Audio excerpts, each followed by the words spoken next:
ہم سیاسی جماعت سے وابستہ بار سے باہر نکل کر ہوتے ہیں. بار کے اندر ہماری کوئی سیاسی جماعت نہیں. بار کے اندر ہماری ایک ہی سیاسی جماعت ہے, وہ کالے کوٹ کی جماعت ہے, جو آئین کی جماعت ہے, جو رول آف لا کی جماعت ہے, جو عدلیہ کی آزادی کی جماعت ہے. یہاں ہم سب اکٹھے ہیں. ہماری ایک ہی پارٹی ہے کہ ہم نے آئین کی عملداری کو یقینی بنانا ہے.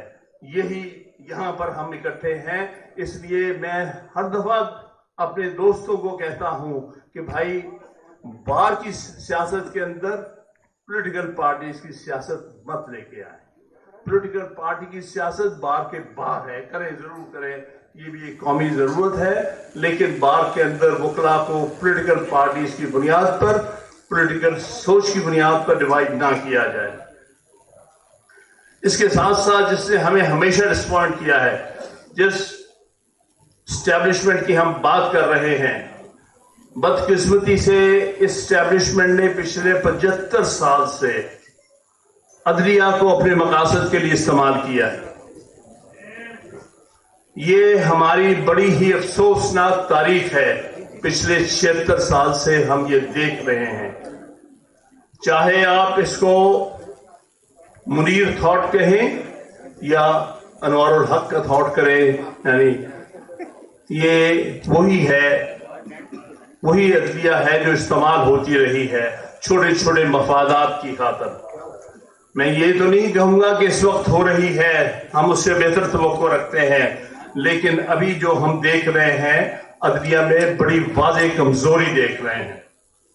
اگر عدلیہ نے ہمت کر کے فیصلہ کیا آئین کے مطابق کہ جب اسمبلی ڈیزالو ہوتی ہے تو 90 دن میں الیکشن ہوتے ہیں, یہ فیصلہ دینے کے لیے عدلیہ نے, ہماری سپریم کورٹ نے بڑی جرات اور ہمت دکھائی. ان کو سلام پیش کرتا ہوں. یہاں تک کہ تاریخ بھی دے دی کہ اس تاریخ کو الیکشن کرائیں. افسوس یہ ہے کہ اس کے بعد اس پر عمل درآمد نہیں کرا سکے.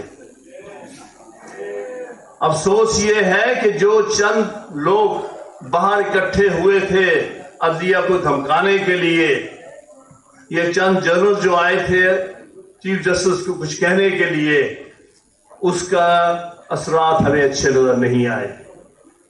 بالکل صحیح بات کہی ہے کھوسا صاحب نے.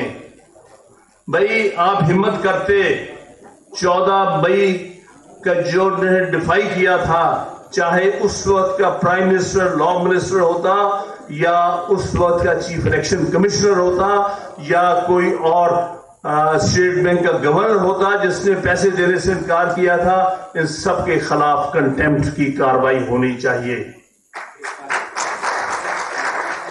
اور اگر یہ ہمت بندیال صاحب کرتے تو سارے وکلا ان کے ساتھ, پاکستان بھر کے وکلا ان کے ساتھ ہوتے. مجھے یہ کہتے ہوئے فخر ہے کہ جس دن کچھ سیاسی جماعت کے لوگ سپریم کورٹ کے سامنے اکٹھے ہوئے تھے اور وہاں پر دھمکانے والی تقاریر کی گئی تھی, میرا وکلا کے ساتھ اس وقت بڑی حد تک ایک رابطہ تھا. اور میں نے اپنی جو ہمارے سے ریلیٹڈ بار ایسوسیشن, جو گروپ سے ریلیٹڈ, ان سب سے کہا کہ آپ سب سپریم کورٹ کے پریمیسز کو پروٹیکٹ کریں گے. ہمارے زبیری صاحب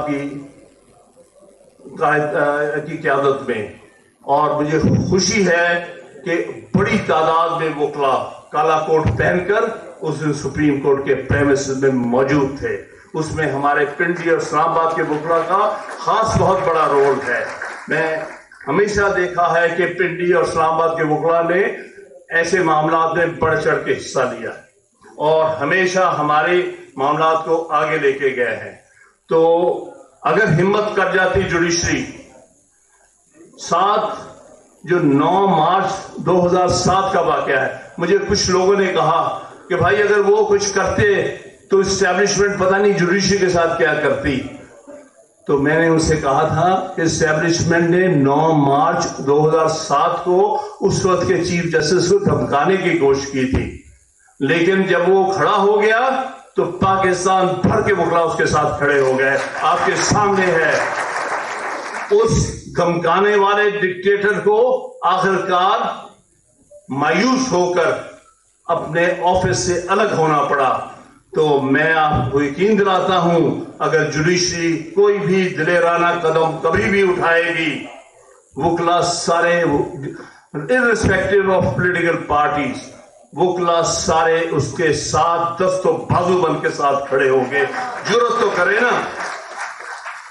تو اصل مسئلہ جو آ رہا ہے، میں بالکل صحیح کہا ہمارے دوستوں نے کہ لاہور ہائی کورٹ کا کوئی اچھا رول ہم نہیں دیکھ رہے.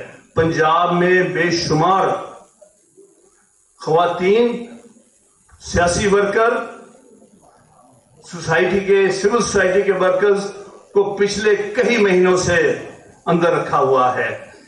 بہت ساری پٹیشنز ہو گئی، جرأت نہیں پڑ رہی. یہاں چھوڑتے ہیں، وہاں پکڑے جاتے ہیں. اگر اس ہائی کورٹ میں جرأت ہوتی، اس ہائی کورٹ کے چیف جسٹس میں جرأت ہوتی، مجال ہے کہ کوئی پولیس والا آ کے یہ حرکت کر جاتا. لیکن اپنی کمزوری کا ہم آج بھگت رہے ہیں. ان کی کمزوریاں، چھوٹی چھوٹی کمزوریاں، چھوٹے چھوٹے مفادات، چھوٹے چھوٹے ریورز، کن چیزوں کی خاطر آپ یہ کر رہے ہیں؟ بڑے دکھ کی بات ہے. ہمت دکھاؤ گے، پشاور ہائی کورٹ ہمت دکھا رہی ہے، وہاں جرأت نہیں پڑ رہی کسی کی.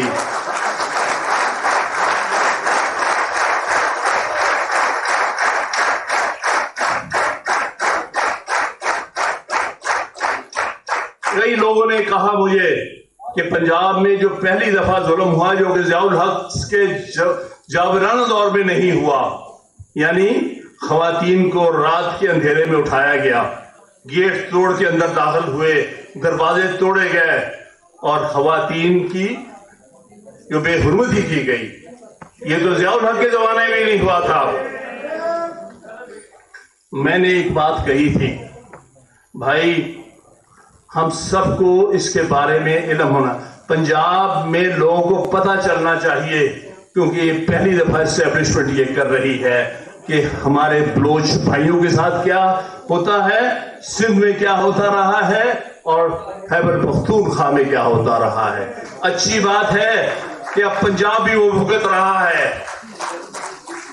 یہ رات کو غائب کرنا، یہ لاشیں پھینکنا، یہ مسنگ پرسنز ہونا، یہ صرف بلوچستان کی بدقسمتی نہیں ہونی چاہیے. جیسے کہ میرے بھائی بلیدی نے اور میرے ہر بلوچستان کے بھائیوں نے بات کہی، سارے قوم کو پتا ہونا چاہیے کہ کیا گزرتی ہے، کیا گزرتی ہے اس ملک میں اسٹیبلشمنٹ کے ہاتھوں. اس لیے یہ تجربے جس سے پنجاب گزر رہا ہے غالباً پاکستان کو اس حوالے سے یونیفائی کر رہا ہے. سب کے تجربات آج ہمیں پتہ چل رہا ہے کہ 1971 میں ہمارے بنگالی بھائیوں کے ساتھ کیا ہوا تھا. وہ مجھ سے اچھے پاکستانی تھے، وہ ہم سب سے اچھے پاکستانی تھے، پاکستان بنانے والے تھے، پاکستان کی بنیاد رکھنے والے لوگ تھے. جو میرے ہم اثر ہم اور لوگ جانتے ہیں، ہم ان کے ساتھ یونیورسٹی میں پڑھتے رہے ہیں. سردار لطیف کھوسہ اور میں کلاس فیلو ہے، ہمارے ساتھ بنگال سے آئے ہوئے اسٹوڈنٹس پڑھتے تھے. بلکہ 1966 میں مجھے یہ فخر ہے کہ ایک بنگالی بھائی کو میں نے سپورٹ کر کے پنجاب یونیورسٹی اسٹوڈنٹس یونین کا جنرل سیکرٹری الیکٹ کروایا تھا. اور مجھے بنگالی بھائیوں کا ریسپانس ملا تھا کہ ہم پنجابی کو کچھ اور سمجھتے تھے، لیکن آپ پنجابی لوگ سوچ میں آئین اور جمہوریت رکھتے ہیں. ہمیں خوشی ہوئی ہے. جس دن میں نے پنجاب یونیورسٹی اسٹوڈنٹس یونین کی طرف سے انٹر یونیورسٹی ڈبیٹ کرائی تھی تو ایسٹ پاکستان کی تینوں یونیورسٹی کی طرف سے ٹیمیں آئی تھیں انگریزی، اردو اور بنگالی زبان میں ڈبیٹ بولنے کے لیے. اور ان کے نمائندوں نے مجھے کہا تھا، چاہے وہ راجشاہی سے تھے، وہ ڈھاکے سے تھے یا چٹاگانگ سے، انہوں نے کہا کہ ہمیں آج پتا چلا ہے کہ پنجاب میں بھی لوگ ہیں جو بنگالی زبان کو قومی زبان سمجھتے ہیں. میں نے اور میرے اور ساتھیوں نے کہا کہ بنگالی اتنی ہی ہماری قومی زبان ہے جتنی اردو ہماری قومی زبان ہے، ہمارا آئین کہتا ہے۔ تو کہنے کی بات یہ ہے کہ ہم جس تجربے سے گزر رہے ہیں، پاکستان کی تاریخ کے ایک بہت کریٹیکل دور سے ہم گزر رہے ہیں۔ ہمیں چاہے ہم سندھ سے ہیں، پنجاب سے ہیں، خیبر پختونخوا سے ہیں یا بلوچستان سے ہے، ہم نے ایک یونائٹ ہو کے اس سچویشن کا مقابلہ کرنا ہے، اور بالخصوص وکلا نے اس میں لیڈ لینی ہے، اور وکلا کے نمائندوں نے آگے معاملات کو لے کے جانا ہے۔ ہمیں یقین ہے ہماری لیڈرشپ اس وقت بہت اچھے ہاتھوں میں ہے، جس طرح زبیری صاحب ہمارے صدر نیشنل بار ایسوسی ایشن ہے، جس طرح اشتیاق صاحب صدر لاہور ہائی کورٹ بار ایسوسی ایشن کے ہیں، اور اس طرح اور بھی ہائی کورٹ بار ایسوسی ایشن میں اچھے صدور موجود ہیں، اور بلوچستان کے نمائندے سارے اس معاملے میں یکجا ہیں۔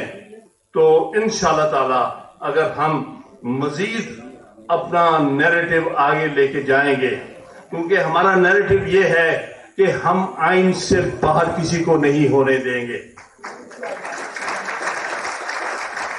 پاکستان کی افواج آئین کی کریشن ہے، آرٹیکل 243، 44، 45، 46 ان کی، اور ان کو اس کے دائرے میں ہی رہنا ہے، اس سے دائرے سے باہر نہیں ہو سکتے۔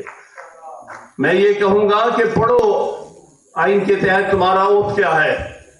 واضح لکھا ہوا ہے کہ جب کوئی شخص فوج میں بھرتی ہوتا ہے کسی بھی رینک میں، وہ قسم اٹھاتا ہے کہ میں آئین کو پروٹیکٹ کروں گا، ڈیفینڈ کروں گا، پرزرو کروں گا، جو کہ آج کا موضوع ہے، اور یہ بھی کہتا ہے میں کسی سیاسی ایکٹیویٹی میں حصہ نہیں، I will not take part in any political activity۔ یہ ان کی قسم ہے۔ میرے خیال میں جنرلز کو بار بار یہ قسم پڑھانی چاہیے کہ تم نے کیا اوتھ لیا ہے، تم کسی پولیٹیکل ایکٹیویٹی میں حصہ لے سکتے، تم کوئی پولیٹیکل انجینئرنگ نہیں کر سکتے، تم کوئی الیکشن انجینئرنگ نہیں کر سکتے، تم الیکشن میں اپنے مرضی کے جو نتائج نہیں لے سکتے، کیونکہ مجھے یاد ہے، اور آپ سب جو میرے ہمسر، کہ 11 سال ضیاء الحق کیا کہتا تھا کہ میں الیکشن کیوں نہیں کرا رہا؟ وہ کہتا تھا میں الیکشن اس لیے نہیں کرا رہا کہ جب تک مجھے یقین نہ آ جائے کہ نتائج مثبت ہوں گے۔ مثبت نتائج کا مطلب کیا ہے؟ آج بھی لگتا ہے یہی سوچ ہے، وہ مثبت نتائج کی خاطر الیکشن ڈیلے کر رہے ہیں، لیکن بھول جاؤ جنرل صاحبان، مثبت نتائج صرف عوام دیتی ہے، کسی کا کوئی حق یا کسی کا کوئی ایکسکلوسیو رائٹ نہیں ہے کہ وہ اپنی مرضی کے نتائج حاصل کرے۔ یہ قوم فیصلہ کرے گی کہ کس کو الیکٹ کرنا، کس کو حکمران بنانا، اور تم نے جو بھی آئین کے تحت حکمران منتخب ہوگا اس کی بالکل تابعداری اور وفاداری کرنی ہے۔ یہ ہمارے آئین کی دفاع کا سب سے بڑا مقصد اور سب سے بڑی جدوجہد ہے۔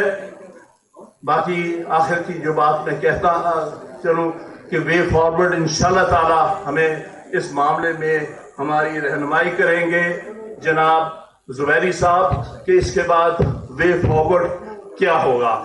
جو بھی وے فارورڈ دیں گے، آئندہ آنے والے وقتوں میں کنونشنز مختلف شہروں میں، صوبائی دارالحکومت میں، ہر جگہ مین شہروں میں جس طرح ان کا حکم ہوگا، سارے پاکستان کے وکلا اسی انداز سے اس کو فالو کریں گے، اور اس کوشش اور کاوش کو اس وقت تک ہم لے کے چلیں گے جب تک آئین مکمل طور پر بحال نہیں ہو جاتا، رول آف لا نہیں آ جاتا، ملک کے فنڈامنٹل